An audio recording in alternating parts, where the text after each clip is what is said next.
After looking over a bunch of things like Q&As that Gege has done, things that Gege has talked about in the fan book, just the way that the story is being written now compared to how it has been being written the entire series, I now know exactly why Jujutsu Kaisen is being rushed. And if you want to know what I'm talking about when I say JJK is being rushed, it seems like the recent few chapters have been moving much quicker than the entirety of the story before it. To me and to a lot of other people, it seems like Gege has been driving the car at about 60 miles an hour, and then in the recent chapters, Gege has turned the nitro on and the car is now moving at 300 miles an hour. Because I do want to say this, even though Jujutsu Kaisen is clearly moving much faster now than it has been, that doesn't necessarily mean that it's bad. Gege is still doing an amazing job of writing Gojo vs Sukuna currently, and everything that is happening right now is very entertaining. It's just that a large amount of people didn't expect for this to happen so soon. We thought that once Gojo got out of the box, we would see some reunion moments or something. We thought that we would see more dialogue between Gojo and the main cast, because if you think about it, the entirety of Shibuya, the Culling Games, and everything since Gojo has been sealed has all been in order to release Gojo. So we thought that once we finally released Gojo, we would be able to get to see him interact with the main cast who has been putting their lives on the line to save him. But once he finally was released from the prison realm, we got an entire month time skip from his release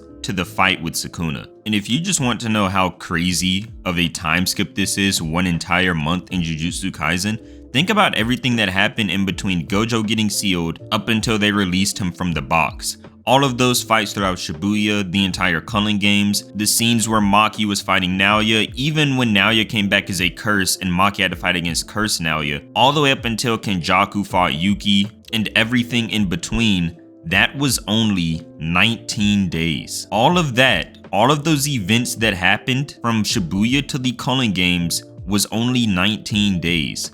And now once Gojo was released from the prison realm, Gege skipped an entire month. Gege skipped an amount of time that was longer than Shibuya and the Culling Games combined. Now, I don't necessarily think that's bad, because although a lot of people on Twitter and other social media sites were trashing the chapter after Gojo got released, once everybody found out that a month had been skipped, there was still a group of people, like myself, who said that we should all just wait and see what Gege can cook up. Because we all knew that Gege was good in writing. You know, Gege has proven himself in writing the entirety of Jujutsu Kaisen, so there's no reason for Gege to just let us down now. And although Jujutsu Kaisen is clearly moving faster than it has ever been moving, once you know the reasons for why it has been moving so fast, you might change your view on whether or not Jujutsu Kaisen being rushed is a good or bad thing. And with that being said, the main reason that Jujutsu Kaisen is moving so fast is because of Gege's health problems. In multiple Q&As and fanbook statements, and just random notes from Gege himself,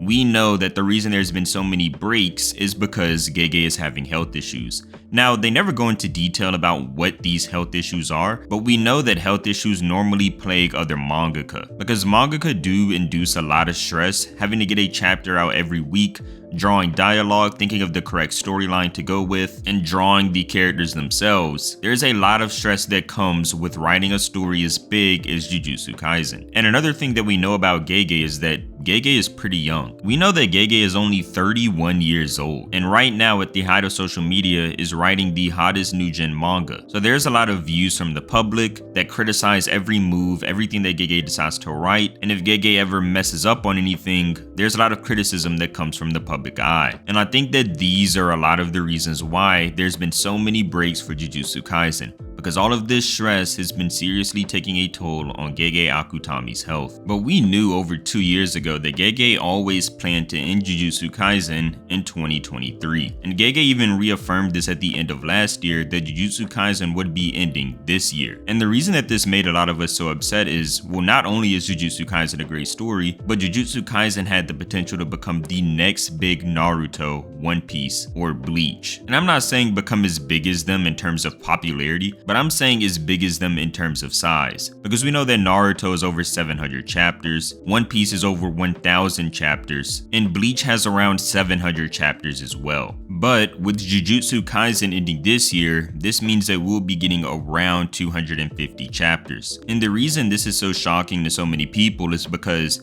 With social media at its height, and Jujutsu Kaisen being the frontrunner for new gen manga, if Gege decided to make Jujutsu Kaisen over 700 chapters like Naruto, Bleach, or One Piece, he would have the full support in making JJK that big. But instead, we're going to be left with a story that is 1/3 the size of those. And the reason this comes as such a shock for so many people is because if you've been reading Jujutsu Kaisen, it doesn't seem like it's been moving that fast this entire time. Like, think about Goodwill, for example. The beginning of the story going into Goodwill was the introduction for a lot of new characters. We got to see the Kyoto High School versus the Tokyo High School, and they all fought in an event, so we could get introduced to a bunch of new characters, their abilities, and how they would be interacting with each other for the story to come. And the introduction up until Goodwill covered all the way up until chapters 54. That is about 1/4 of the entire size of this manga so far. So with us being used to this pace of manga, about 1/4 of the story was being used for character introduction, we definitely could see JJK being as long as 700 chapters. And then you know how there are arcs in manga that are used for character progression? In JJK, our character progression arc was the Shibuya incident. This was where everybody was all in one place, in one city, fighting the common enemy, that enemy being Kenjaku and the disaster curses. And this lasted all the way up until chapter 136. So here we had characters being involved that we hadn't seen involved before.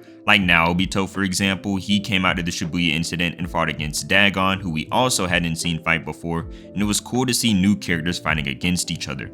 And then we had characters that we had already seen grow as sorcerers, like Yuji. And because we saw everybody come together, we saw Gojo get sealed, and we saw the main cast sort of resolve themselves in order to get stronger in order to save Gojo, we all loved this arc so much for these reasons. Because we had a lot of new people, and we also had a lot of old people who were growing at the same time. And on top of that, it was all written beautifully. And I honestly think that the Shibuya incident was the last arc in Jujutsu Kaisen that was written at a normal pace.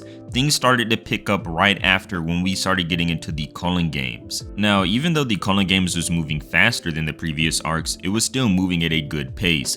We saw the introduction of Yuta again for the second time in the series, but this time we actually got to see him in action a year after the Volume 0 incident. And we got really cool fights like Yuta versus Ryu and Uro. We also got to see Kashimo versus Akari, which was arguably the coolest fight in the entire series. And we even got to see Maki go through this crazy awakening where she is now equal to Toji. And if you notice, the big change from Shibuya to the Culling Games is the level of people that was introduced. We saw that instead of the lower level people, like the people in Shibuya, like Yuji, Nanami, Naobito, and Nobara fighting, even though those sorcerers are strong, yes, no doubt, we got an introduction of stronger sorcerers in the Culling Games like Yuta, Ryu, Uro, Kashimo, and Hikari himself. We even got to see Yuki fight as well. So you sort of have this progression in the story where at the beginning of the series we have the build-up of new characters in the Goodwill incident. Then in Shibuya, we have all of these characters that we learned about in Goodwill, fighting together against the common enemy in Shibuya. And then in the Culling Games, Gege takes it up a notch, where we have even more new characters, but this time they're stronger than the rest of the others. And all of these fights were paced well. Yuta versus Ryu and Uro, depending on how you look at it, the fight was around 4 to 5 chapters. Same with Kashimo versus Akari, and Choso and Yuki versus Kenjaku. All of these fights had a similar pace, and we loved all of these fights so much. Everything in between Yuta coming back again, all the way up until Kenjaku fighting Yuki and Choso, Jujutsu Kaisen still could have been like a 500 chapter manga. And when I say this, or when you see other people say this, we're talking about the amount of plot points that are open that haven't been expanded on, or could have been expanded on a little bit more. And the first plot point that we can go over is, remember how Gojo said that his students would be as good as him someday? Yuji, Yuta, and Hikari especially. We were getting Yuji growth in Shibuya, but when it comes to reaching the height of Gojo, for example, it just seems like that is impossible for Yuji to get to, especially with how he is at the moment. We sort of get a glimpse in the recent chapters when he's training with Kusakabe. We see that it seems that Yuji has some body swap technique, and although we don't have a lot of explanation for this now, whenever we do get more explanation, it will begin to make more sense, and maybe we will finally be able to get to see what Gojo was talking about when he said that Yuji would be as good as him someday. But for right now, it is a bit too early to say whether or not Yuji can reach that height, because we don't know the ins and outs of the technique yet, so we should just hold off judgment on that for now.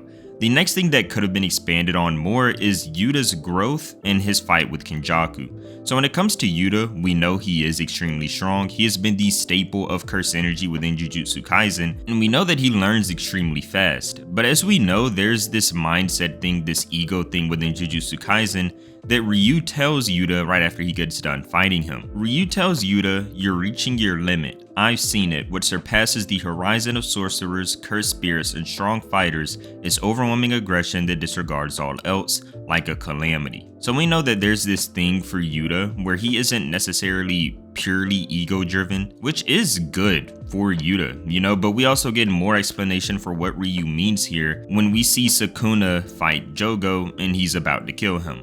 Before Sukuna kills Jogo, he sort of tells him the same thing. He says that in order for Jogo to have reached the heights of Satoru Gojo, he needed to burn everything to a cinder. So we know that there's this thing in JJK where you need to sort of disregard everything else, disregard all your friends, and only be purely self-driven in order to reach those heights. And even though Gojo says that Yuta can be as good as him someday, Sukuna and Ryu just basically disagree. And so does Kenjaku. We see that once Gojo is getting sealed, Kenjaku says that he doesn't see the hype in Yuta and that Yuta can't be the next Gojo. So we sort of have this plot point that is now made for Yuta. Everything that I've said so far is supposed to be this plot point for Yuta where he's supposed to grow and be the second coming of Gojo. And then we even know that Yuta himself said that he was going to kill Kenjaku. But so far, none of that has happened. Now, I'm not saying that it can't happen, like it might happen after Gojo's done fighting Sukuna, but it's just that none of that has happened so far. He was supposed to fight Kenjaku at some point, and we're still not sure if that will happen. He was supposed to have this character progression arc, and that also hasn't happened. The only thing he has had was cool fights, but fighting and character progression are different. Sometimes they are the same, like we see with Yuji, where he is growing as a person throughout his fights. But for Yuta, that's not the case. When it comes to his fight with Ryu and Uro in present day, there's not really a character change he's going through, he's just beating them up. Another plot point that a lot of people are still wondering about is where Nobara is. Nobara is supposed to be a main character. She's supposed to be the front runner with Yuji and Megami and the third person, Nobara. But ever since Nobara was hit with Auto Transfiguration, she just hasn't appeared in like 100 chapters. Now, yes, Nobara might come back, but for the simple fact that even after Gojo's return, we haven't had a single mention of Nobara, it is a bit strange because Nobara is one of the main characters. It's just sort of strange that even after Gojo comes back and everybody reunites, there hasn't been a single mention of Nobara if she's this important to the story. We also have some side characters that needed a little bit more involvement. One of them being Todo, for example. We know that Todo was supposed to be like the duo with Yuji. And yes, he does come back in Shibuya and fight alongside Yuji to beat Mahito. But after this, we just don't see much of Todo anymore. Now we know that he did lose his hand versus Mahito, so that did sort of put him out of the story for a bit. But Todo is just another example of a sort of main character that was pushed to the side. And then we have the present things that happened when Gojo was released from the box. Now yes, you and I and everyone else was so hyped when Gojo was finally released, but once that 1 month time skip happened right after, one of the reasons that we were sort of curious about the time skip or sort of thought it was bad at first but came around afterwards is not because of the time skip itself, but more so that this means that everything that happened in between Gojo being released and present day will have to be explained through a flashback. And as we all know, of course, in anime and manga, flashbacks take up current story time. So for example, in the middle of a fight, say if in the middle of Gojo versus Sukuna, for example, we could be getting flashbacks to things that have been happening in that 1 month time skip. Or anything that's happening in the future, whether it be Yuta going to fight Kenjaku, or Maki and Hikari and Yuta go to do something, anything that Gege wants to flash back to will be taking up space in the current story time. Now, I don't necessarily think that's a bad thing. Well-placed flashbacks are interesting because flashbacks are meant to show the important parts of a specific point in time. So instead of us getting chapters of the 1 month time skip, instead of us seeing everything that happened within that 1 month, we would instead be getting flashbacks to the important parts in that month, which, if done well, will be great. And I do believe in Gege because Gege is an amazing author who has done great so far, so I would just trust the process when it comes to that. But for everything that I've talked about so far, Gege's health problems, plot points, the speed of the series from the beginning of the story to now, even though Jujutsu Kaisen is moving faster, and even though you might call it rushed, I would just say to you, trust the process. And with that being said, thank you so much for reaching the end of the video, and if you enjoyed, then please leave a like and subscribe to the channel, as I do post on different topics that you guys give me and a few that I come up with on my own. Thank you so much. See you next time.